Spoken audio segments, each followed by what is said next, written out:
Hi guys, and welcome to Eye of Eternity and Malygos, who is the boss, the only boss that is inside Eye of Eternity. And we're going to be soloing him today. I'm using a blood DK, about item level 384, but this fight is soloable by a lot of different classes now at level 85. I'm wearing all DPS gear except for a tanking helmet, which lets me reach the expertise cap as well as the hit cap. Let's get started explaining the fight. So this phase has 3 fights. In the first phase, you fight the boss yourself. In the second phase, you're going to fight a bunch of little ads on platforms in the sky. And in the third phase, you are going to get put on the back of a dragon, and you are then going to kill the boss using the dragon. So the fight will start when I touch this orb. But let me quickly explain sort of the purpose of phase 1 and what you need to do to be able to solo the fight. Malygos has a bunch of HP, and he only has a 10-minute enrage timer. So the big key is the execution of the fight, basically. This isn't a fight where you can just zerg it down and make all kinds of mistakes. In the first phase, Malygos is going to occasionally put you up in the air, and after he puts you up in the air, he's going to spawn what are called power sparks. Power sparks, as I'm looking out into space here, are going to come from these sparkling points out beyond the platform. They're random, they can come from any one of those points, and if the power spark slowly walks basically towards Malygos, and if it eventually gets to him, he gains a damage buff. And you can tank right through it if Malygos gets the damage buff. He's not going to kill you at level 85 now, but again, you have to be able to beat the enrage timer over the course of the fight. So if you don't get power sparks, you're still going to wipe by the end because he'll just enrage and he'll wipe you off of your dragon. So you really want to make sure that you can kill those power sparks and get them down, because if you stand on top of the corpse of a power spark, you get the damage buff and not Malygos. And if you're really clever, or if you are lucky enough to be a DK and you can death grip, you can actually pull the sparks. You can pull a living spark onto a dead one, and you can double up the buff on the ground, and you'll be doing tons of damage at that point.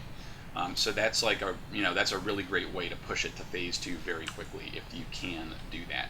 Other classes that might want to attempt this, you're going to have a little bit more trouble getting the sparks to land on top of each other, so you may not even want to bother.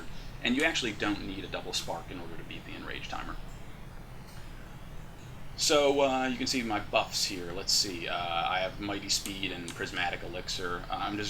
You don't need these. I actually just did the fight and then wiped myself a couple minutes ago without these buffs. So I'm going to go ahead and click the iris. Malygos is going to come down, and I'm just going to start dotting him up. You don't really need to pop any cooldowns at this point. You're not going to be doing much damage again, sort of relative to what you'll be able to do once a power spark lands. I've also got my hover finger over the anti-magic shell button because he's going to do a very quick cast. There it is. Ability that does a pretty significant amount of damage, and I can mitigate that with anti-magic shield, or if you have some other defensive cooldown. That will work very well in that case as well. I'm basically just waiting right now for Malygos to spin me up in the air. I'm going to go ahead and pop Icebound Fortitude and mitigate some of that damage yet again, reapply. And I'm going to put Death and Decay underneath him. He's about to put me up in the air here because he will sit under it and he'll take some damage. Use the time while you're up in the air to refresh any temporary buffs like Battle Shout or Horn of Winter, that type of stuff. Alright, so when he comes down here, he is going to spawn the Power Spark, the first one. So what I'm going to do is start looking around for it, and there it is. And I'm going to pull it and kill it, and I was not quick enough there. That was a big failure on my part. I could have done a heck of a lot better.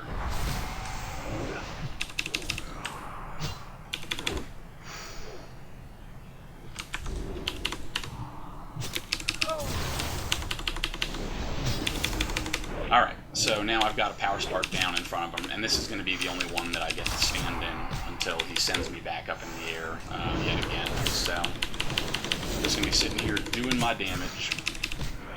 And, what I totally forgot to mention, because I make mistakes while I'm trying to talk through this in real time, is that he spawns the power spark actually oftentimes before he goes up into the air. Like you can see I'm up in the air and there's the power spark over there in the distance. And I have a targeting macro actually that'll help me click on it through the boss's big ass body basically. So actually I'm going to get lucky here. It looks like I'm going to be able to pull the power spark down on top of it. And now you can see up there on my debuff bar, or buff bar if you want to call it that, that I now have 2 stacks at once. So this 2 stack is now going to make up for the fact that I kind of screwed up the first time while I was talking to you guys. And as soon as I get the boss to 50% HP, that is when he is going to go up in the air. So it looks like I'm going to be able to push him to that right now, basically, before I go back up in the air again. I'm actually not even going to move from this spot right now. I'm not going to even worry about another power spark, even though it's going to be coming from behind me. So if I, yeah, okay, so we pushed him to P2 now. And I'm going to make sure that I reapply my bone shield and rune tap. The boss is going to float away. Don't worry about doing extra damage to him here while he's floating unless you have a really good way to do it, like if you're a ranged class. So phase 2 is going to start now. All these little guys that are floating up here in the air are going to start coming down. 2 of them have about 400,000 HP and the rest have about 200,000. The ones with 400,000 are going to come down to the ground first, okay? And you want to stand inside of these bubbles, okay, that the boss creates. I'm going to go ahead and pop in some rune weapon here to make sure that I get both of these guys that are down on the ground as fast as possible. Anti-magic shell is great here. You want to try to mitigate as much damage as possible. You want to try to run. You can see that these magical circles are slowly shrinking over time. You want to try to run from one of these to the other if you have not killed these guys in time, okay? Because the boss does some damage ability that is mitigated big time by standing inside of those purple circles. Alright, but as you saw there, and I didn't have time to explain it in real time, once you kill those 2 guys down on the ground, you have the ability to click on their disc, just like a mount or a vehicle, and you can hop onto their disc and fly up into the air and start killing the remaining guys who are all circling around here. And I'm just popping some defensive cooldowns. I'm going to go ahead and just anti-magic shell again, try to mitigate as much of this damage. And you can see why I've chosen to use the prismatic elixir, by the way. Any little bit of resistances definitely will help you on this fight.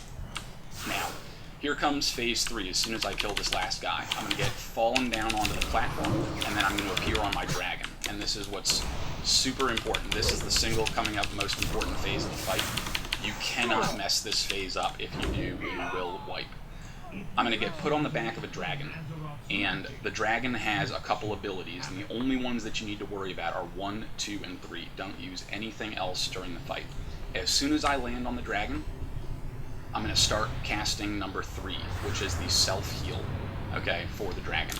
So I'm starting to cast it up on myself. I need to zoom my camera out. You'll notice that the game keeps recentering your camera. It's pretty annoying. I need to get 5 stacks of the heal on myself. You can see them up there on my buff bar. As soon as the dragon becomes attackable, you hit 1, 1, 2, and then 3. 1, 1, 2, 3. 1, 1, 2, 3. 1, 1, 2, 3. If you fuck this order up, you lose the fight.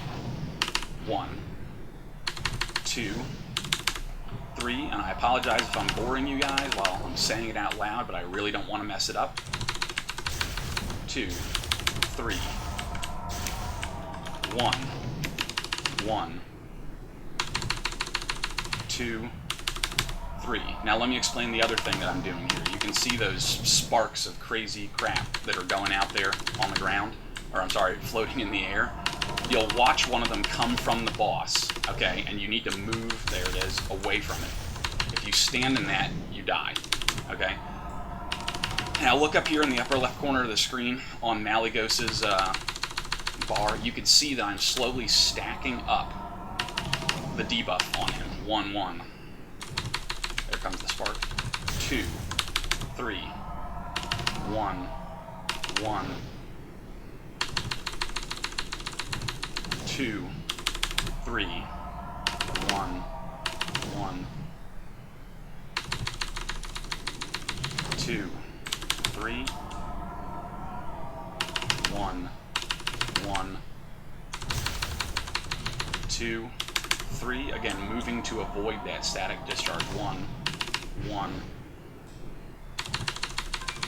2, 3. You can see I so far have not failed. The boss is now at 15 stacks.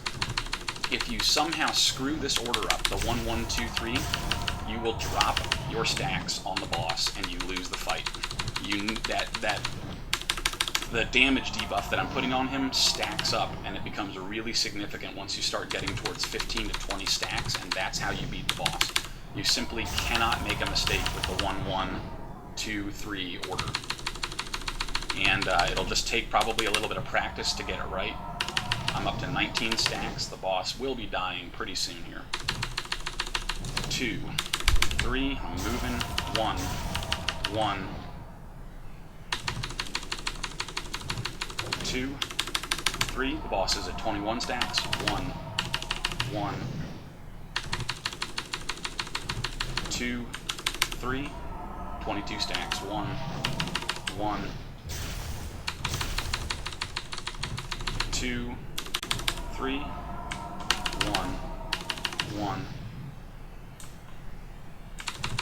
2, and that's a victory. So I was able to beat the enrage timer, but let me go back and explain one more thing. Each of these abilities on your dragon costs energy, and just like your rogue abilities or something like that, you've only got 100 energy. So if you try to get clever and use any other abilities like blazing speed or flame shield or life burst or anything like that, you will run out of energy for your 1, 1, 2, 3 rotation. But it's quite easy. The execution is really the key. 1, 1, 2, 3. Never deviate from that, and always move whenever you see the gigantic static field coming towards you.